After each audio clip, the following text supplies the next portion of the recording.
Hi. I love you. Welcome back to another End Cut movie review. Today we have Fall Guy, one of the best movies Ryan Gosling's ever done. Don't forget to like and subscribe.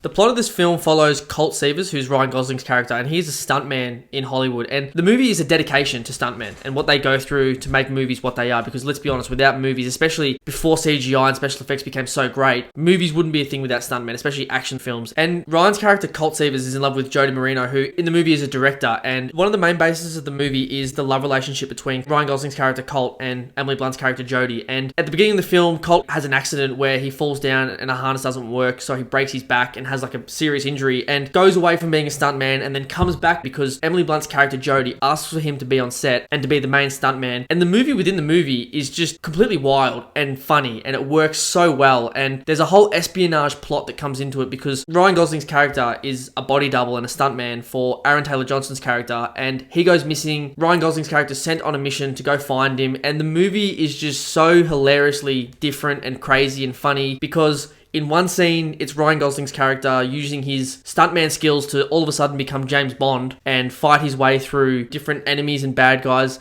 to the next scene where it's back on Emily Blunt's character's set. And he's a stuntman again, and he's getting lit on fire 5 times in a row because Emily Blunt's trying to prove a point to him because he wouldn't call her back. And I know this sounds like a crazy plot to explain because the movie itself is so crazy and it works. And the chemistry between Ryan Gosling and Emily Blunt is just palpable. Ryan Gosling is in his era right now. He has hit the mountaintop because he's just so likable on screen. I don't know what it is about the guy, but as soon as you just see him pop up on screen and he opens his mouth, pause, no diddy, he just is so likable. There's something about him that is just vibrant on the screen. I can't even explain it. We have to mention the music in this. The opening scene, not even scene, as soon as the movie starts, you hear, I was made for loving you from Chris down the road. From Chris down the road. Kid can't even read. Today, Junior? I was made for loving you by Kiss. Just impeccable. Like that sets the tone immediately. You don't even see the Universal logo pop up yet and you get that music straight away. That is a hallmark in my book of going to be a funny movie, great comedy, and it's going to set something up to be big. As soon as that guitar sort of started hitting that first solo at the beginning of I Was Made for Loving You, while the screen is black, it just got you pumped up and ready for a great movie. And that just continued throughout this whole movie. And if you've listened to a fair few of our reviews before, you'll know that there hasn't been a lot of good movies that have come out lately, and this is refreshing to watch, especially because it really felt fresh as well. The idea of a movie within a movie, also with the espionage side of it, which felt not like he was just this unbeatable John Wick character that has infinite plot armor, but he was just a likable guy who was sort of showing off his stuntman skills. Because while he was able to get through all these scenes and, fight off the bad guys, you could tell that they were doing this in a way to show that this is what stuntmen do. This is how stuntmen make these movies feel so cool, because the stunts in this movie were great, were really, really cool. From the very opening stunt scene, which is a giant drop essentially, to a car breaking the record for how many rolls it could do in a movie, to driving through the streets of Sydney, Australia, and having a bin spinning around in a circle like it's on a spinning top. It was really cool stunts. In most of these reviews, we like to pick out things that we thought were pretty shit and things that the movie didn't do well. It is almost impossible to pick out what was wrong with this film. Everything was just right. They had the romance side, and it was also super funny when she was hounding him of why he left. There was other aspects of Ryan just being a lovable character, an action-packed lovable character like he is. There also was, like Geordie was saying, the espionage, the guessing game, the mystery building between all the characters and what might happen at the end. And then do they finally get to the climactic part and it's good or it's bad? All of it just worked, and it was just chaotic and it was fun. And that's the whole point of this film, is to be fun and chaotic. Now, getting onto the chemistry of Ryan Gosling and Emily Blunt. This is the type of love I'm looking for in my life. That's all I can say. It is the peak cinema romance. It's like him in Notebook. What do you want? What do you want?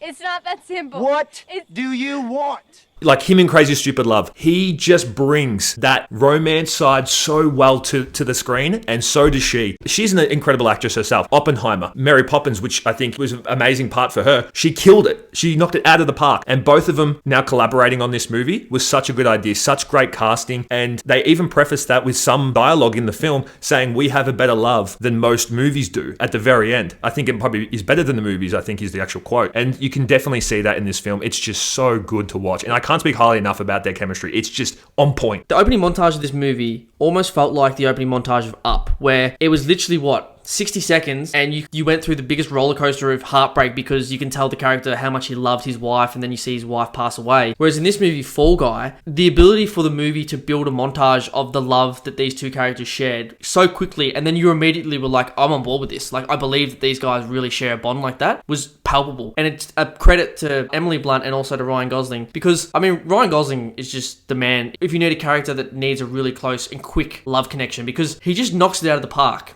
And another character that has to be mentioned is Hannah Waddingham. The ability for her to play that agent that everyone hates and has to like them. They have to listen to them because they have so much power within their craft. That character she played was impeccable as well. Everyone in this film has to just be given their flowers for acting. Aaron Taylor-Johnson, he plays the biggest actor in the world, the funniest dude on screen. A reference to James Bond, by the way, wink wink, is what he chucked in there. But he also plays like an asshole and just an egotistical maniac, and he plays it so well, because I imagine he'd just be like a nice guy in real life, but you actually watch this movie and you're like, I hate this guy, and I hope that he does his own stunts and hurts himself, because he's like was so annoying. And the sort of disposition between Aaron Taylor-Johnson's character, who was just an asshole, and then Ryan Gosling's character, the stuntman, who was just such a lovable, nice guy. It's almost like in the same breath as Once Upon a Time in Hollywood. Here I come. With Leonardo DiCaprio's character and Brad Pitt's character, who one was just the egotistical actor and then the other one was the stuntman who's just like, he's the background guy, you know? They never get the props, they never get the praise, but they make the movie what it is. Even Winston Duke, one of the main movies a lot of people would know him from is Black Panther and from the Marvel series, and in this movie he's just a completely different character, and it just was funny. His sort of bromance that he had with Ryan Gosling worked so well on the screen. Everything just worked in this movie.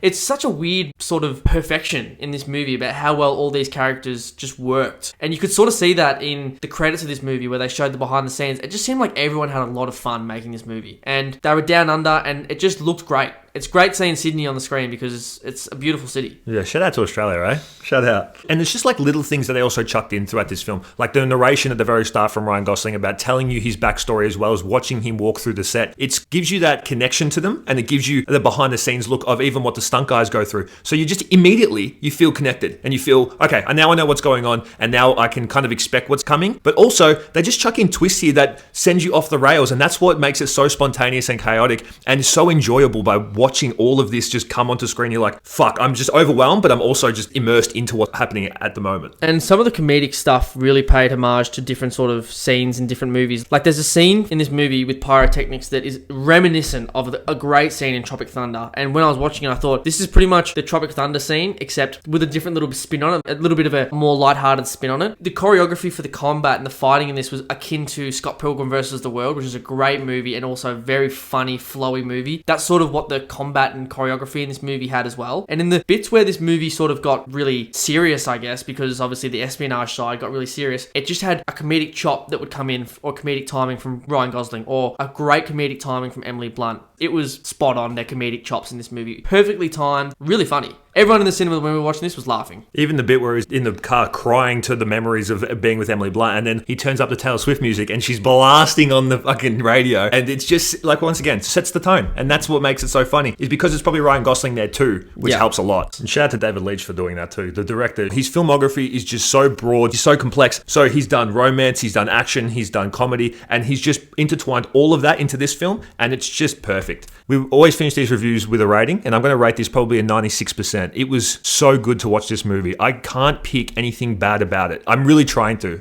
Nothing I thought was very bad. I mean, if you want to really go into the fastidious details of that, he broke his back and now he can move around, do all these things again, which means nothing because people can mend their backs anyways. That was probably the only thing, but literally nothing else of this film was bad. I really enjoyed this film. The comedy to the romance, it was so funny. Ryan Gosling's presence on screen, Emily Blunt playing this director who just wanted closure, amazing. All the other cast as well. Aaron Taylor-Johnson, super funny, and shredded, by the way, too, just jacked to the tits. So was Ryan talking about that. Needs to eat carbs. Bro, your brain runs on glucose. Get some carbs into you. You can't think straight. And everything else, the stunts that have to be talked about in here. I mean, the movie is about stunts, and they delivered. The record number of car rolls, the CGI and the VFX, everything in this movie, the cinematography, the music, to start with Kiss, to end with Kiss, it just set the tone. Love this movie. Everyone go watch it. My rating for this film will be in the high 90s as well. It was a great movie. I think Ryan Gosling's in his era right now of just being the guy. The man's a hunk. The man is just, every time he's on screen, you're just like, I want to watch the movie that he's in. It doesn't matter if it's a Ken, it doesn't matter if it's this, it doesn't, whatever it is. It's just great what he's in. Emily Blunt was outstanding in this film. I think these guys should definitely do another film again. Maybe not a sequel in this series, but a different sort of film where they sort of are co-stars again, because it really, really worked. The music was great. Everything was great. Love seeing Sydney on the big screen. Couldn't speak highly enough about this movie. Everyone needs to go see it. Anyway, guys, this has been another End-Cut movie review. Don't forget to like and subscribe. What's one of the best stunts you've ever seen in a movie? For me, this is a more recent one, but it's got to be Tom Cruise driving the motorbike off the mountain in Mission Impossible 6 and actually driving a motorbike off a goddamn mountain in Mission Impossible 6 with a parachute. The man is a psychopath. Or when he jumped from a building in Mission Impossible 4 and snapped his ankle and got up and kept running to finish the scene. Crazy. My favourite scene has to be in Morbius when he says, "It's Morbin time." That's my favourite one of all time. Anyway, guys, peace. We out. Peace. And cut.